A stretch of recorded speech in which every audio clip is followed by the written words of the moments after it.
Ketua KPK Abraham Samad mendeklarasikan diri sebagai calon Presiden Republik Indonesia 2019 di Anjungan Pantai Losari, Makassar. Dalam deklarasi ini, Abraham Samad dihadiahi senjata badik sebagai simbol keberanian dari Pulau Sulawesi.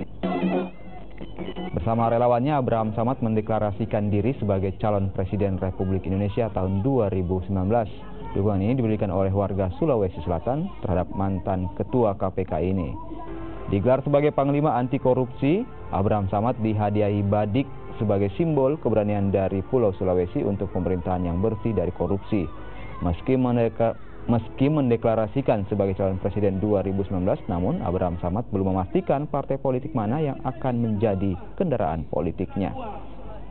Baik, sekali lagi kami mengundang kepada seluruh dari harapan, dari amanah yang akan diberikan oleh rakyat.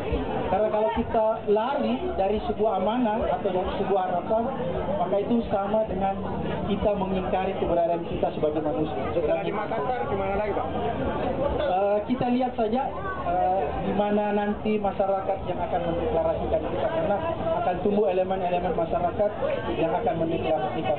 Dan sekali lagi, hari ini sebenarnya bukan saya mendeklarasikan, tapi teman-teman ya dari komunitas Indonesia Timur, kaum milenial, meminta kepada saya untuk bisa dijadikan calon alternatif ke depannya untuk Presiden 2019. Oleh karena itulah saya menyanggupi permohonan itu, dan insya Allah kalau memang takdirnya datang, kita akan bekerja.